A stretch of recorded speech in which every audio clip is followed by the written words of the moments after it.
Good morning. To each and every one of you, I extend my greetings to distinguished ministers and honored guests. To Osman Sultan, to Farid Fardoni, it's a great pleasure to be with you. To Marwan bin Damouk, and to Carlos Domingo and the DO leadership. It's a great pleasure and a privilege to join you this morning. To Mr. Wissam Luta, I'm pleased to join you in this very dynamic and exciting city.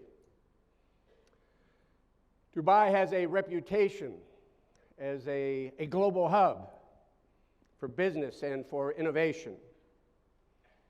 The DO Cybersecurity Conference is another example of your leadership on the global stage.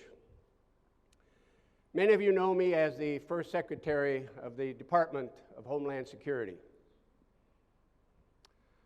Before that, I was very proud to have served as the 43rd Governor of the Commonwealth of Pennsylvania, which was the 6th largest state in my country. In that role, I like to think as I look back on the opportunity I had to serve 12 million Pennsylvanians, I tried very, very hard to embed science and technology into everything we did every day to enhance the economic prosperity and to improve the social condition of the men and women for whom I was held accountable and for whom I was responsible. My goal way back then was to make Pennsylvania a leader among states and a competitor among nations. Every initiative that I undertook and my team undertook was viewed and assessed through that prism. If we're going to make improvements, how does it make us a leader among the other 49 states? And in a competitive world, how does it put us on the global landscape? Since leaving government service, I have served as CEO of Rridge Global. It's a company that specializes in risk management, cybersecurity, insurance solutions, advising business and government on these and related matters. And I've also had the privilege to serve on the board of directors of a couple of companies, one or two of which are global brands. And obviously, we had a fiduciary responsibility to our shareholders and to our customers. It is my hope that the combination of all these experiences might offer a perspective to you into the 21st century challenges that all of us have observed and all of us for which we are confronted in the 21st century. And together, with the insights that each of you and my colleagues on the subsequent panels that will address you today, we can inform perhaps a very prudent way forward into what is still a new and exciting, but still very uncertain environment. My friends, I'm preaching, you understand, we live in an extraordinary age, an age of great and accelerated change. In the span of only 2 decades, the internet has transformed humanity. Think about that for a moment. 2 decades. It now drives the way we communicate, the way we educate. It drives how we receive information. We are hyper-connected and interdependent. It has revolutionized the manner in which we educate our children, we conduct our businesses, and the way we manage government affairs. The internet and advanced telecommunications enabled by exceptional companies like DO can connect individuals across the planet in an instant. However, these connections aren't just to human beings, just to people. Just a few short years ago, in 2012, I believe I read, there was an estimate that by 2020, the internet would be connected to 12 billion devices. A year later, they increased the estimate. Credible sources such as McKinsey raised the number as high as 75 billion. They went from 25 billion to 75 billion. Who knows what the number is? All we know, it's staggering.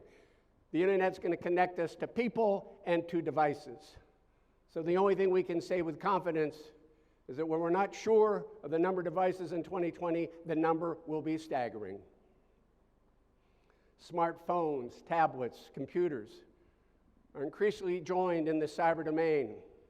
Automobiles, household appliances, wearable technology, medical devices, lifestyle conveniences.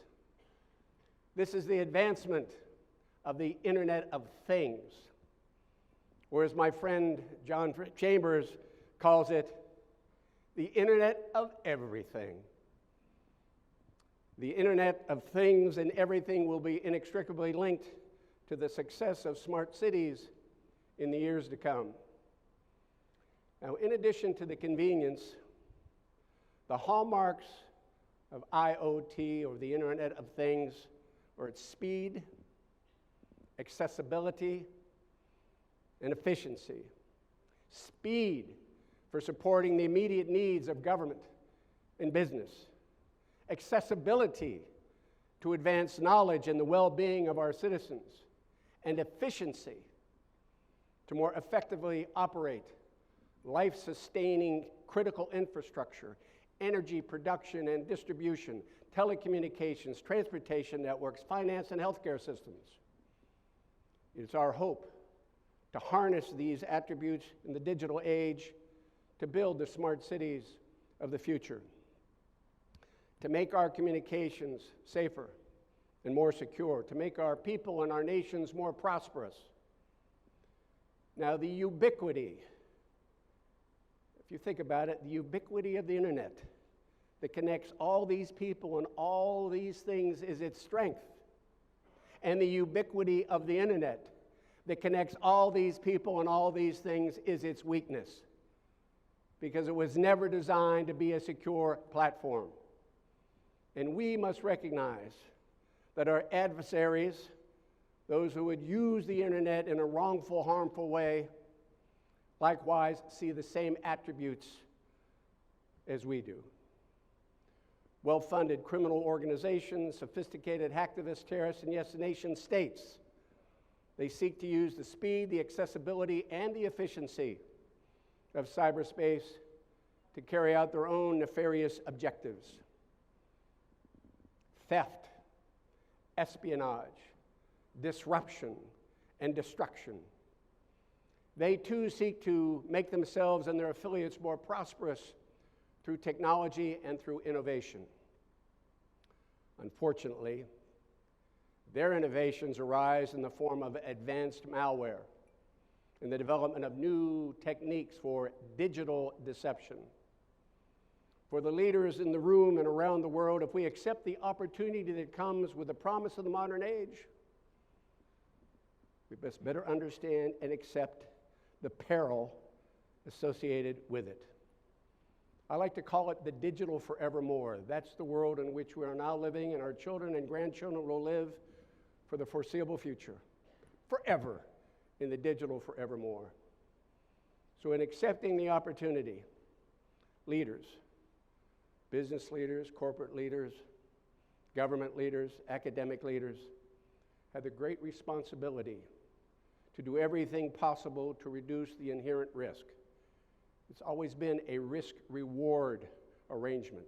We must understand that and accept it and prepare for it. I recently spoke at a cyber conference in China, rather interesting experience. And during that time, I noted there's a proverb from that country that says, "Flies do not visit an egg with no crack." The internet has many cracks. As we've discussed, with billions of people and devices connected to the Internet of Things, there would be many cracks, and therefore many flies. We must look no further than the headlines of newspapers, televisions, and internet news services to see that cyber attacks and breaches are expanding, with significant consequences to both major brands and to nations. The hacks on Target, Sony, TokTok and Yahoo, as well as the digital attacks on Aramco, the Ukrainian grid, the Bangladesh Central Bank, and systems of the United States, the Office of Personnel Management. Somebody out there in that cyber world, somebody or other individuals know more about me than perhaps even my family, because they accessed the OPM records. These are but a few of the very high-profile examples that remind us of the risk-reward in cyberspace. Scores of reports and data generated by academia, think tanks, and business are no less unsettling. Just last month, Lloyd's released a report based on a survey of senior business executives. It found that 98% of the respondents said their organization had sustained a cyber attack in the last 5 years. Yet only 42% of the same respondents were concerned about being the victims of a future breach. Well, we've been hacked once, that's probably all that's going to happen. We don't think there'll be another breach. Rather astounding if you think about it. These are CEOs, CFOs, CIOs, and other C-level executives. And their response to this tells us a couple of things. It shows me, at least, that too many of our global leaders, despite clear evidence to the contrary, view cyber attacks as a singular occurrence, rather than an ongoing and systemic risk to everything that they do.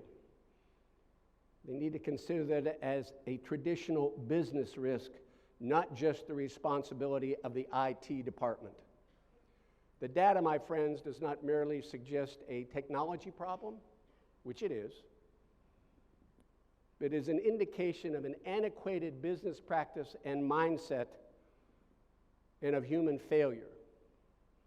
The failures in leadership can be present in government agencies as well as business. Second, it confirms that cyber attacks and breaches are in fact widespread, and they're going to happen to every organization. Many commentators have noted there are two kinds of organizations: those that have been hacked and know it, and those that have been hacked and don't know it.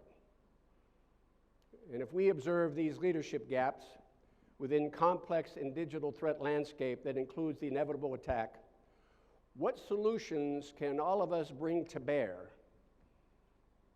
for the 21st century businesses and for the smart cities of the world when they conduct their interconnected, hyper-connected affairs? I suggest to you that whether you're in government or business, we all must learn to become resilient.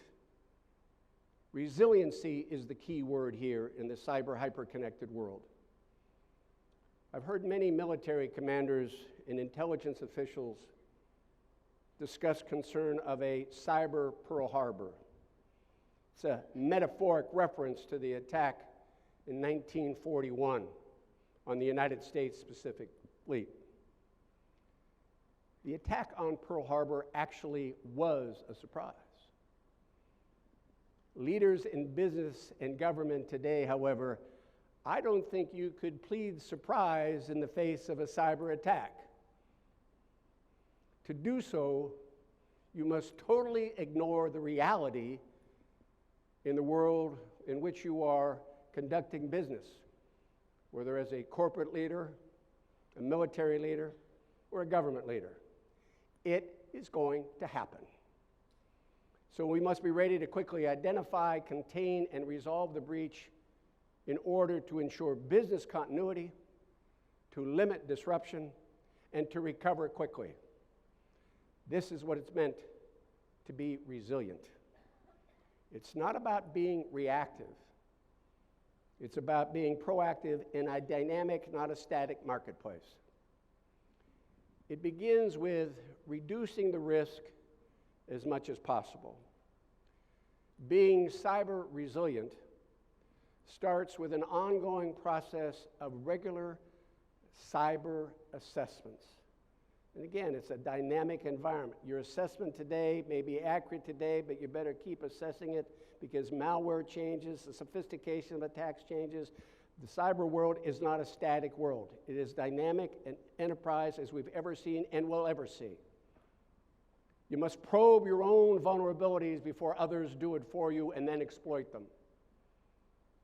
You must recognize the importance of planning and budget prioritization, protecting the organization's crown jewels of information, as well as operations, continuing checking the institutional readiness of your enterprise. Responsibilities for these actions can't be delegated on down. In my judgment, it must be led from the top executives that must be prepared to make very informed decisions during crisis.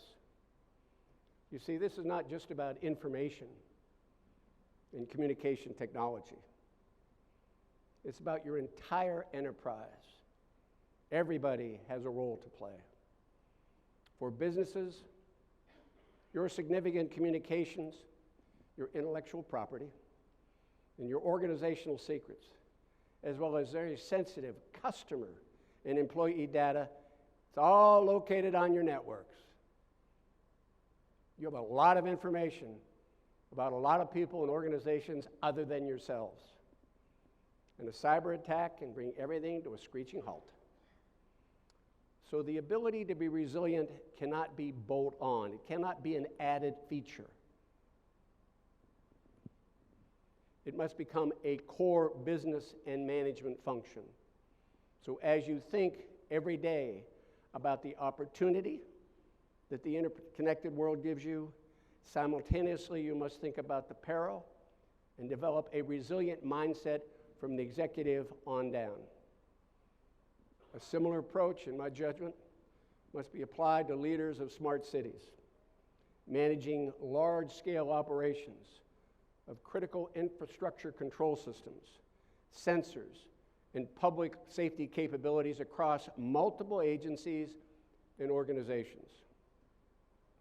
As such, each vertical in your organization must be engaged in evaluating cyber risk in coordination with IT security personnel.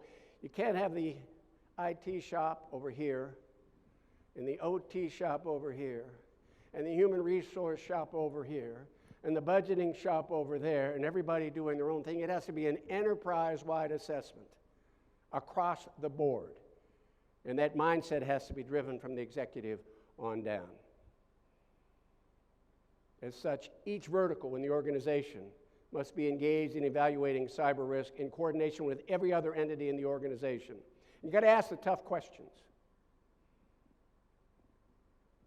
What's the most important thing we do in our operation? What are the critical assets that we can't afford to lose, cannot afford to have them exploited? How is our data stored? Who has access to it? Is it limited or is it expansive? How much of what we have is encrypted? Is it backed up? Do we have a redundancy in the system? Can we restore systems and operations quickly? Or once we're hit, do we have to stand down? As we assess technologies for speed, accessibility, and efficiency, do we analyze them for the potential impact on security and resilience? The rush to technology is understandable. But once you've identified the technology and you're thinking about putting it in the system, have you thought about the security implications of that particular kind of technology? You have to think about those things. It's risk, reward, opportunity, and peril. Got to think about them simultaneously. Are physical and cybersecurity programs bifurcated? Are they separate or are they coordinated? My firm's been called upon on several occasions to investigate incidents in which cyber breaches were the result of inadequate physical security measures, and vice versa. These are difficult lessons that could be unnecessarily with a truly comprehensive enterprise effort. Because cyber threats change so rapidly, cities and business enterprises can adapt what my colleagues Dante Disparte and Daniel Wagner of Risk Cooperative, we call it risk agility. Think about that, risk agility. It's defined as the ability to monitor the forces that drive the change, to analyze the relationship to the risk, and adopting flexible strategies to manage that risk. The same methodology can be utilized to approach comprehensive risk, including the ability to address all hazard man-made and natural risks, physical security risks, global terrorism, weather-related disasters, and accidents. Information and communication technologies enable and empower smart cities. Let's never forget that technology is made by and for the people. So I'm pleased to serve as chairman of the United States Chamber of Commerce National Security Task Force. Cybersecurity has been a top priority for our group, and the U.S. Chamber understands the critical importance of cyber resilience to competitiveness. I know that this is a recognition is certainly shared here in the UAE. 2 weeks ago, the U.S. Chamber, in collaboration with the American Business Council of Dubai and the Northern Emirates, collaboration with the Dubai Chamber and Industry, the Chamber of Commerce and Industry, the Dubai Internet City, they hosted a cybersecurity forum to discuss these cyber challenges. Those kinds of partnerships with regular and consistent communication on pressing issues, mutually understood, mutually recognized, and the sharing of threat information are vital to reaching our technological goals and common financial interests. Further, partnerships are key to our ability to counter common enemies that threaten our people and our economies.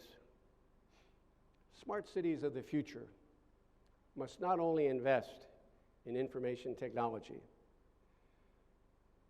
but we must be mindful of the need for investments in people who will build, use, and maintain these platforms.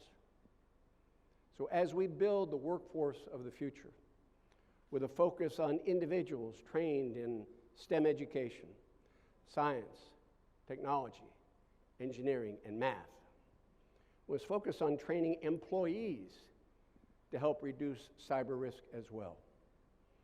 And that should include everyone on the payroll.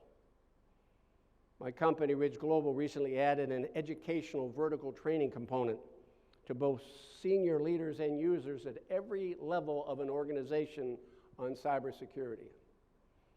We partnered with major business organizations in the United States, the United States Chamber of Commerce, the National Association of Corporate Directors, and again, once a governor, always a governor. Obviously, I would want to cooperate with a great university in Pennsylvania called Carnegie Mellon.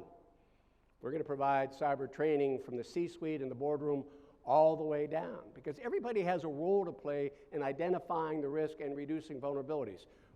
From the CEO down to the individual, at the lowest level in the organization. It's got to be a mindset. Everybody has a responsibility there. Everyone has a role to play. And cyber education can fill serious gaps related to the human elements of digital security.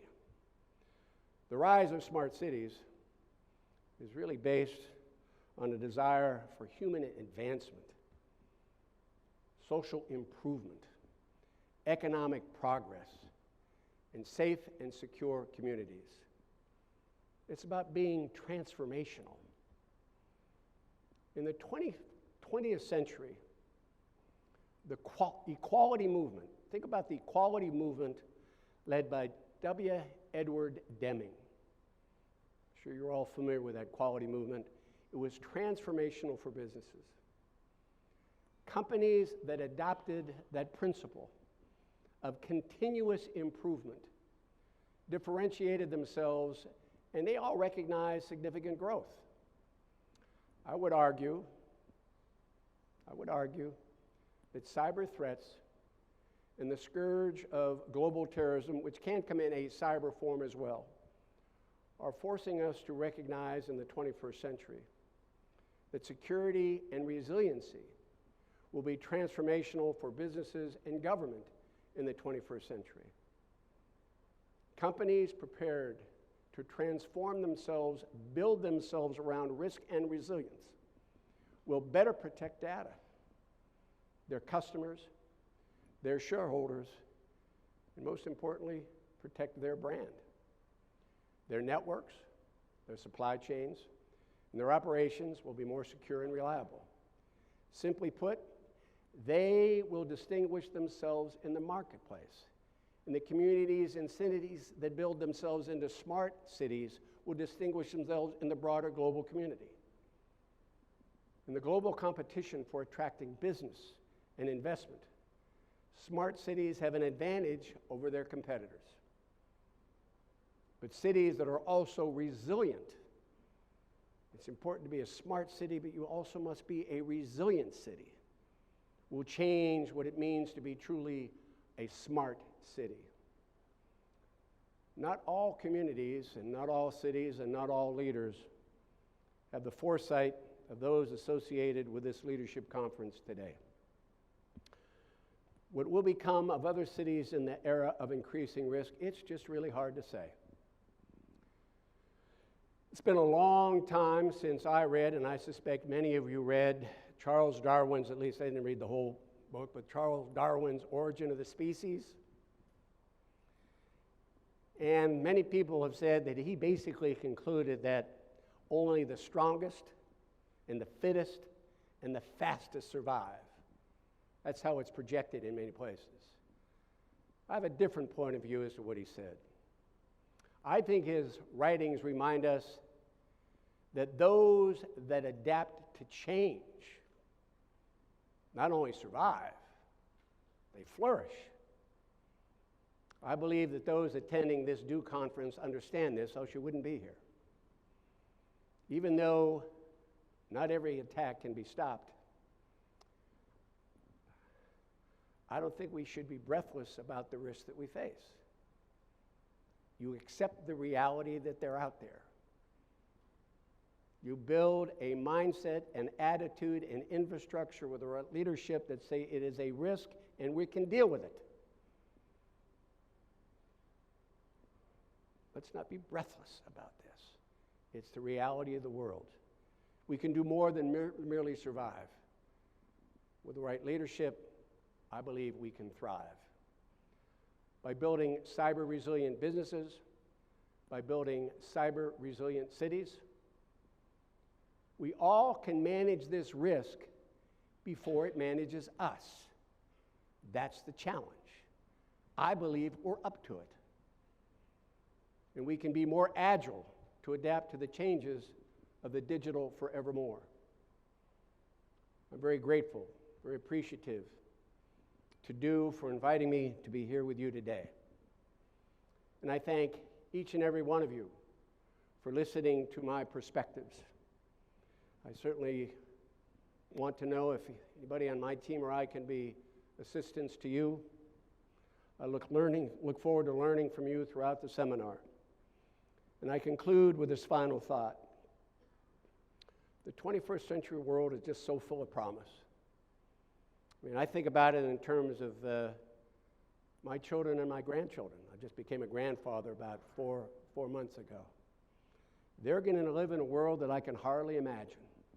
Extraordinary world, where technology is going to connect them as people and connect them to devices that will improve the quality of their life, improve their education, improve their health care, hopefully make the governments that serve them more efficient, hopefully to make the companies that within which they work to build the economy more effective and more profitable. That's the opportunity and that's the promise of the digital forevermore. Let's accept the reality that there's an attendant risk to it and remind ourselves we'll deal with that risk. We'll deal with it faithfully and comfortably if we just from the get-go understand that the promise and peril have to be dealt with at the same time. I'm grateful to have the opportunity to share these few remarks with you and look forward to learning from the other panel members during the course of the conference today. Thank you very much.